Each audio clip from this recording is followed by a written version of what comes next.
Tampa. Did you get to see any of it yet? We arrived late yesterday, I don't know, we were on the same flight? I'm not sure, no.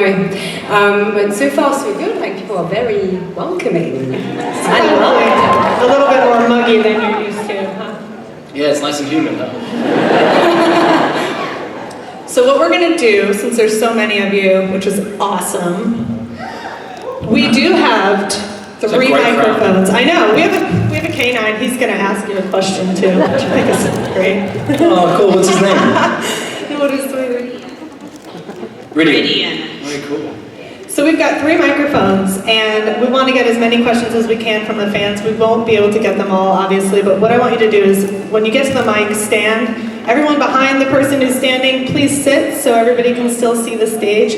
Please and thank you. Also, I'll let you know when we have like 1 question left. But for now, we're going to talk a few minutes, and then we'll bring you guys to the mics. Cool? You can start lining up now if you want to. That's totally cool. So let's talk a little bit about Daredevil, shall we? Really excited to know what you think about the production of this with Netflix. Do you feel like there's a little bit more freedom in what you do? I mean, you know, this isn't like network television, so I feel like we can, you know, we could be a little bit more open about what we do on Netflix. Yeah, I mean, I guess it's an experiment that we're still figuring out, and they are still figuring out. The thing that I noticed that I think probably you guys would have noticed, and not just with the Marvel shows, but with all TV shows that are on Netflix, one of the great things about the way that it's formatted, insofar as you binge watch these episodes one after the other. It means that you know, as a writer, as creators of the show, you don't have to spend so much time at the beginning and end of each episode kind of reminding people what happened in the week before and like setting up a cliffhanger at the end of an episode to keep people coming back. So you get to kind of be subtler with your journeys and tell these stories in a more kind of authentic way, I think. And as an actor, I really appreciate that, because you know the thing we hate to do the most is exposition, where you have to explain to people, you know, what happened or what is about to happen, because they might forget or they might have forgotten. So that's a really good point. I haven't really put much thought into that. Is the continuity a little bit different on the Netflix side than it is on the network side? So that's really neat, because we are binge watching now, you know? Yeah. Like, who has time to watch TV on TV? Yeah. but the downside is, of course, that you, whereas when you watch a show episodically over 12 weeks or 13 weeks, you've only got a few months left to wait until the next season comes out. But with this show, you've got 365 days minus 13 hours. It's total torture. Do you feel like there's a need for more publicity post that, you know, that kind of series on Netflix? Like when it ends, do you feel like you need to keep people going on the publicity side while they're waiting that year for the next one to come out, or you just? I think, you know, the quality of their shows speak for themselves. Yeah. And I guess, you know, what the reason why I've been watching Daredevil season 1 before I was, you know, into season 2, or before I was working for season 2, is because it was a really good show, and it's just friends of mine who were encouraging me to watch it. So I don't think it has to do with a lot of publicity. I think, you know, it is a great show. That's why we're all here.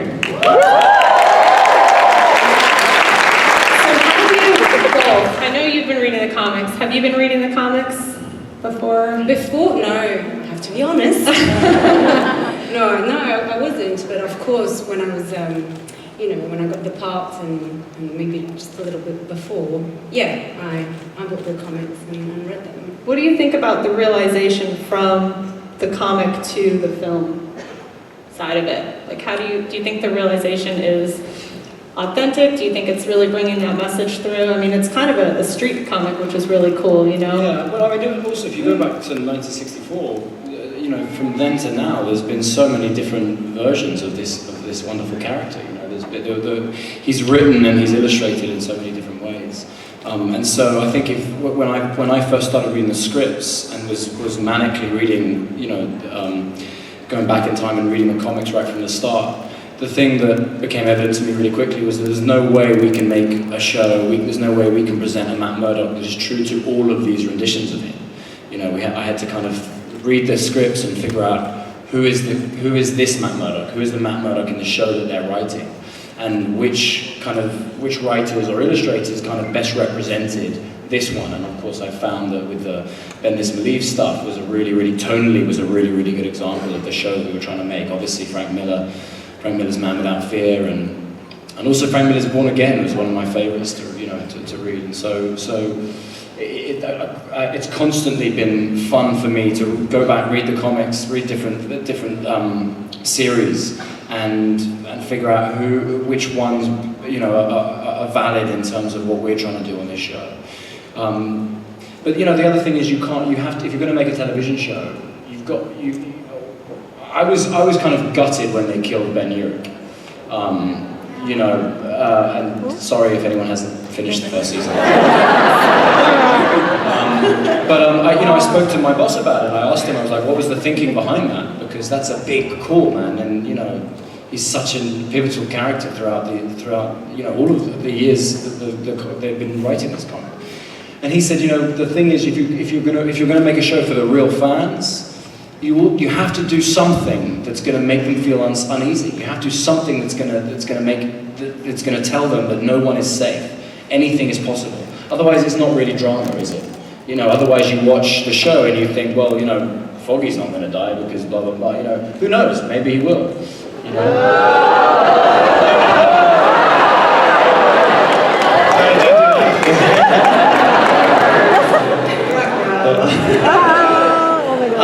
I can speak that way because I know less than you guys do.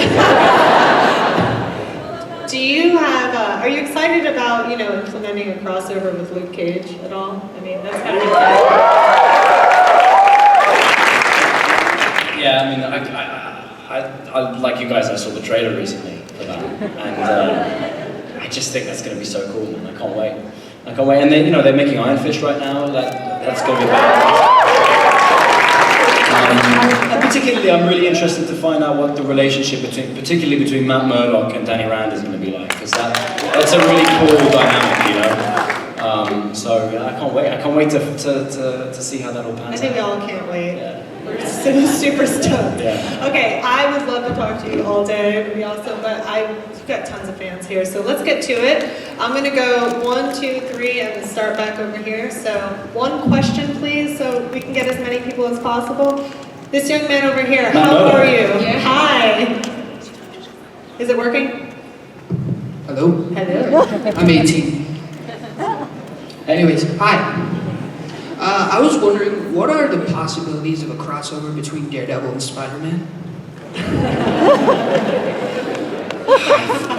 Sadly, I have no idea. I have no idea what that. It would be great, and I love it when those two, cross over in the comics. I love the relationship that they have. Some of you guys will know there's a really wonderful issue where I think Matt Murdock is on trial and Peter Parker puts on his suit to convince the jury that he's not the same person as Daredevil. But I have no idea if that's a possibility. Thanks for asking them. Hi. Hi there. I am wondering what your Hogwarts houses are.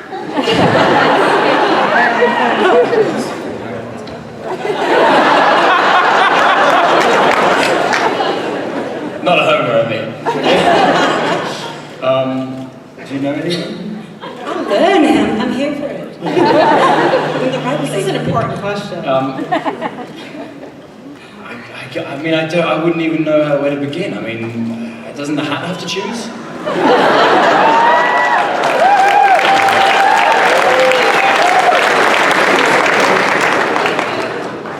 Hi.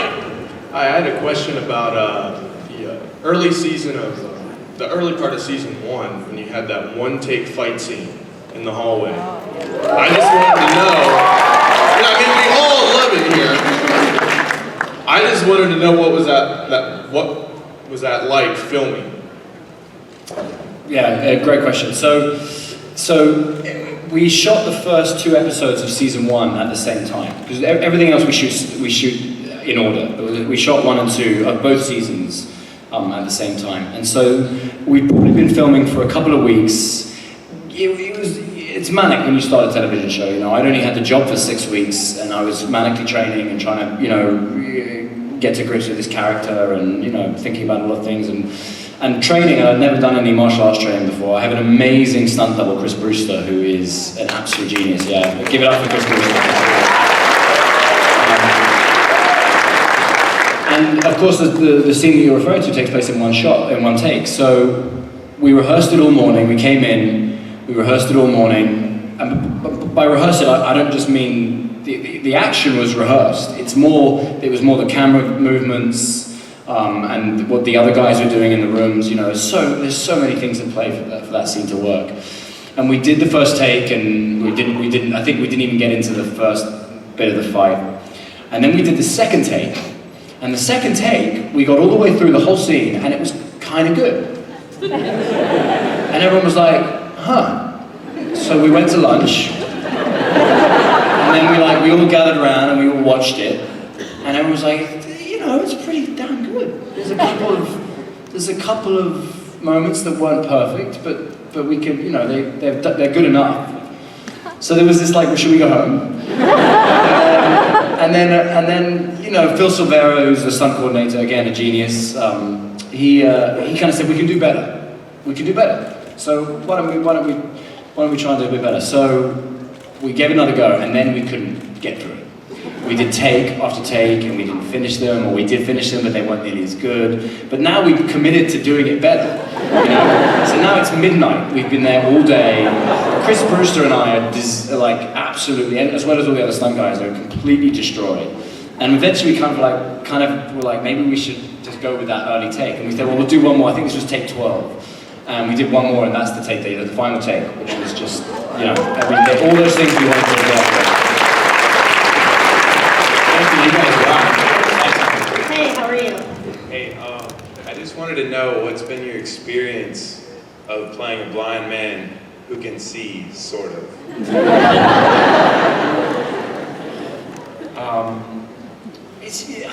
The truth is, it's tough. It's really tough. It's tough for many reasons, and many reasons that I didn't anticipate. It's tough because what I do with my eyes depends on where the camera is. So I have to adapt the performance a little bit for where the camera is, because if the camera is very close to the actor that I'm working with, we call this an over-shoulder shot, then where my eyes focus doesn't actually read on camera as being blind, so I have to kind of adapt a little bit. It's also one of the hardest things as well is when I have a business, like in Matt's apartment where I'm like doing the suturing, when I patched up Elodie's shoulder. You know, I can't look at any of the stuff I'm doing, you know? It's really annoying, you know? If I have to pick something up, you know, that's over here and I can't see it, Matt Murdock would just pick it up, right? But we have to do a ton of takes because Charlie's like...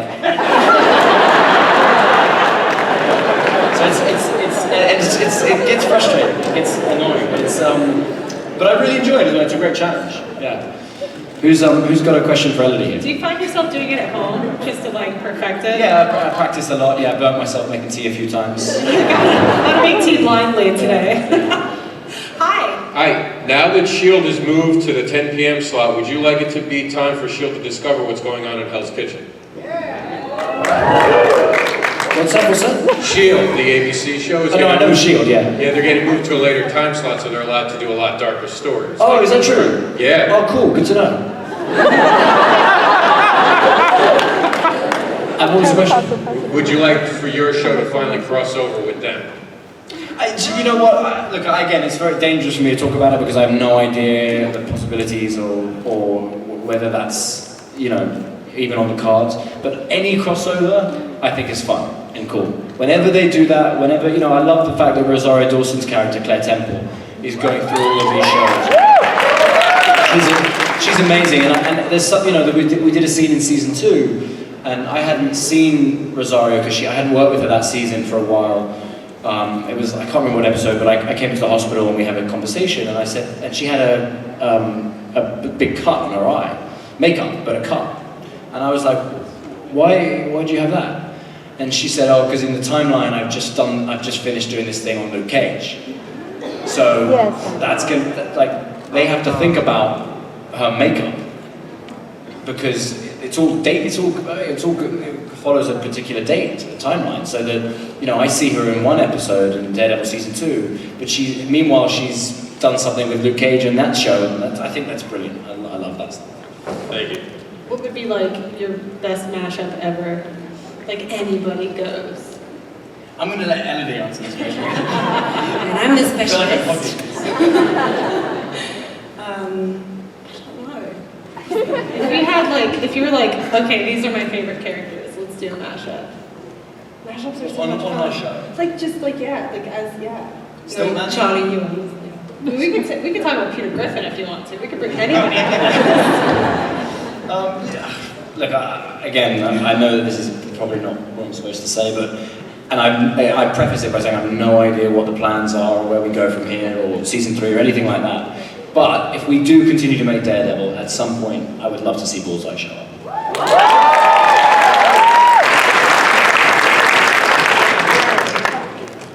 Over there. If Daredevil had been invited, would he have been on Team Cap or Team Iron Man?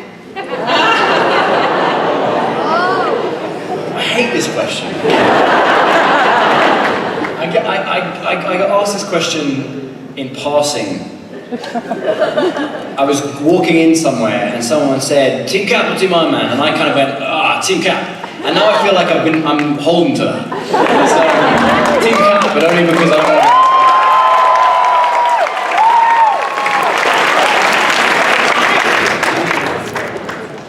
Sweet Christmas. This is for Charlie. With Daredevil being such a solitary character, how do you expect the dynamic to work out between Luke Cage, Jessica Jones, and Iron Fist, who are traditionally more together? Sorry, can you just say that one more time? With Daredevil being more of a solo character and he works by himself, how do you expect the dynamic to work in the Defenders? Oh yeah, cool. I see. Yeah. I think that I don't know. Again, I have no idea. But all of this stuff is talked about. All of this stuff is kind of behind the scenes. Is being really considered. And I'm just guessing, but I imagine the lesson that Daredevil had to learn in season 2 was that he can't do this alone. When he's there on the roof holding Elektra, having basically failed, I think he's finally coming to terms with the idea that this is bigger than he is, and that he needs help, which is a great transition into the Defenders. I think. I don't know if that's going to be, maybe that will still be an emotional struggle for him. I'm not sure, but I think at some point he's going to have to accept help. And I think he may discover that there's a lot of benefits to that. Good question. Thanks. Thank you. I just really quickly want to say this. I think when I was reading the scripts for season 2, as they were coming in, I remember thinking, whoever's charged with playing the character of Elektra has got a tough job, because that is a really hard character to play. There's so much going on, and she has to be incredibly dangerous and incredibly sexy and incredibly likable, and also kind of like the baddie. It's a really, really tough job, and I hope you guys agree. I can't express how brilliantly I thought Elodie did with that.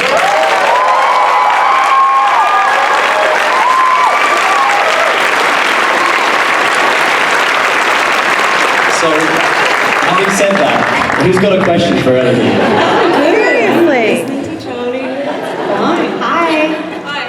Well, this is for both of you. I was wondering if you had any stories from behind the scenes that you're allowed to talk about now, that, were like funny pranks or funny stories or something that inadvertently happened where you all just ruined the tape and burst out laughing. We had like a stupid prank one day. Which one?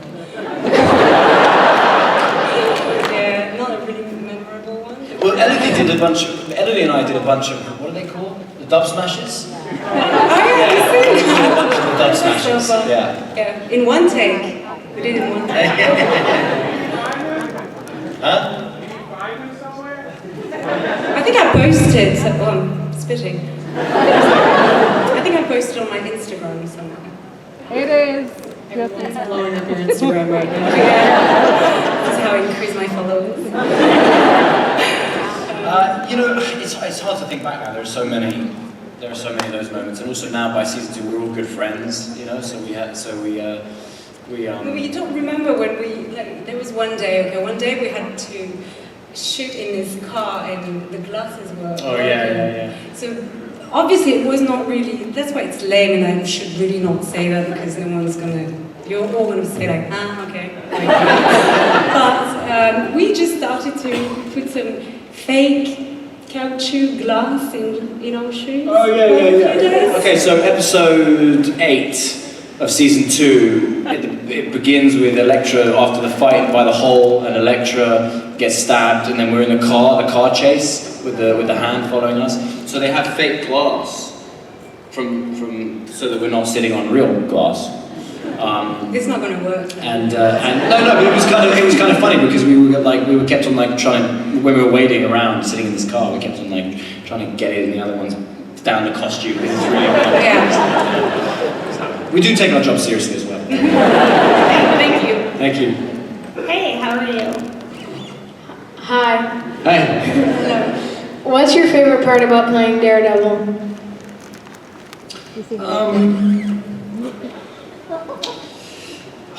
You know, I think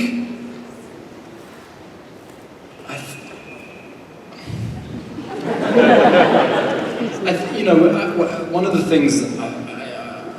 the things that I was a bit concerned about when I started playing this character was that he's known as the man without fear. And if you're going to play a character on television over 13, 26, more now, episodes, playing someone who is incapable of being afraid is not, I'm worried, was not that interesting. Because it robs you of what I think is the greatest human attribute, which is courage. And so what I kind of decided was that the reason Daredevil is known as the man without fear is because the public, they see what he does. They see that he takes, you know, he goes out there and he tries to make a difference without superpowers per se. He goes out there and he puts his life at risk, and he tries to help his community and help the city, and he does that. And as a result, the public see what he does and they say, he's the man without fear. They call him that. But in truth, I think Matt Murdock feels great fear. I think he's as afraid as the rest of us are about things. And the difference being with him is that he feels that fear and he decides he's going to punch through it. He's going to do something about it, despite being afraid. And that, I think, is my favorite thing about people. You know, the people I admire the most in life are the ones that no matter how afraid they are, they show up for life every day. And being afraid could be anything. It could be afraid to leave your house, you know. Yeah, having a form of agoraphobia where you don't like being in big crowds, which would not work today.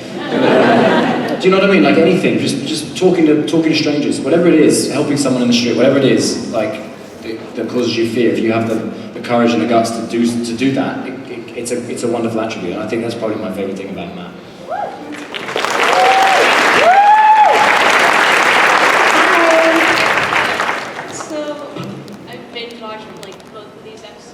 Both seasons right before coming to this again. So, what I noticed, when you're acting as a blind person, I'm assuming it's really, really hard. So what scene was, the most difficult to act out, without having, your eyes reacting to it? Oh, yeah. Yeah. There are times when Matt learns something about someone, but it's not through looking at them. I'm thinking there's another example. I think it's in the episode where you slice the guy's throat. Yeah, which episode is that not in? In Matt's apartment, Matt fights the young ninja. Or the teenage ninja, we call him the Tinja. So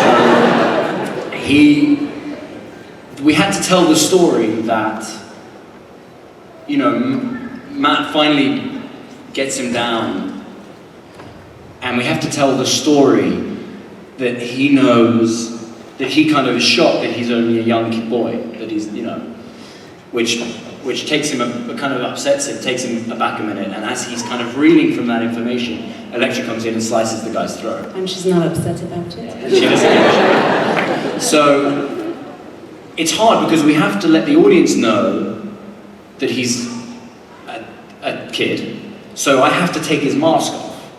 But Matt Murdock would never need to take his mask off to know that, so we have to find a reason. So he takes his mask off. We tell the story that he takes his mask off so that I can intimidate him. He doesn't know I'm blind, so Matt can be, I know, I've seen your face, I know you, right? So that's why he takes the mask off. But then he has the realization after that, in the storyline, then he has the realization that he's a kid. But it's going to feel like he knows this now because he took his mask off, when in actual fact he knows because he's finally listening to the guy's heartbeat. And he can tell the age of a human by the way that their heart beats.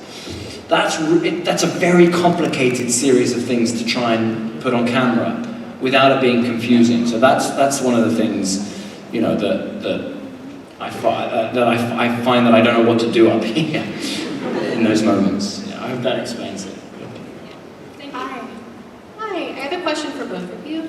Although Daredevil may be known for its great action, I was wondering, as actors, was there ever a moment where you got your sides and you were like, this is such a great acting moment for me to like expand this character, like emotionally, what was your favorite part? Yeah, I think this show is full of it, and that's what, you know, I think we all enjoy, like all of us, because yes, it's an action-packed series, and we did every Friday, you know, we did fights, we had to go through the action sequences, but I think most of it is the relationship between the characters, and every character has such richness, and you know, I think as actors that's what we really enjoyed, and in particular, I don't know, I mean there were so many. I really enjoyed actually which was between action and playfulness and acting, was the scene in the ring. Yeah. Because I think between us, this is also where we clicked as actors. Like he slapped me on the butt, and I still owe you one. But you know, it was just very playful, and then we were like, okay, this is it. This is this chemistry we need on screen between the characters. So there was that, and I enjoyed dying in Charlie's arms. Yeah, so many of it. What about you? Yeah, the writing on this show, I think, is just spectacular. You know, it really, really is. And you know, I love a show where we can, you know, the beginning of episode 6 of season 2, you know, we can have an awesome fight scene in a New York loft, and then have a 7-minute dialogue scene in a diner. You know, and both of them feel like a fight scene because there's so much, you know, of this between these two characters. I thought they wrote this relationship fantastically well, because it's starstruck. It's well, yeah. I mean, there's so much. There's so I don't know. I guess I'm not really an audience member, so it's hard for me to know. But I felt reading it and performing it torn for Matt between Karen and Elektra, and you see what both of those people have to offer Matt, you know, and in a weird way, both of them are perfect for him. But that's only because he's two different people. So, I mean, just from an actor's point of view, what a wonderful dynamic to get to play with, you know. I think we've got one more question. Time for one more question. Punisher. I was actually specifically wondering what it was like working with John Berthal for both of you, and what the Punisher did for your own personal morals. How did his presence in the show affect how you personally feel? Do you actually side with him, or do you still feel like Daredevil's the right way? I didn't, but I enjoyed spending time with John, you know. And what he did for my morals, I'm not going to tell you. But he's a lovely man and an incredible actor. And I wish that I could have, you know, I would have done anything with him. So that's a good shot. Yeah, give it up John Bernthal, guys.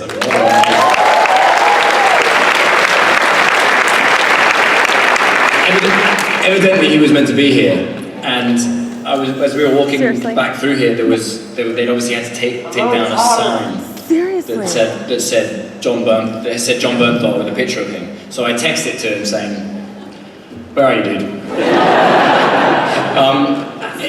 I think the question you ask is not for me to answer, because I think it really is up to the audiences to make that decision. But again, the writing, they presented a really good argument, a really good problem, and it's impossible for me playing Matt, for me as Daredevil, to ever completely side with the Frank's way of thinking. But he makes a good point. You know, in this season of the show, Daredevil's way wasn't really working. You know, it wasn't really cutting the mustard, as they say. We had a great. I can't say enough good things about John. I think he's an amazing actor. He's a world-class actor. He's one of the great actors of our generation. And I can't wait to see the Punisher show. It's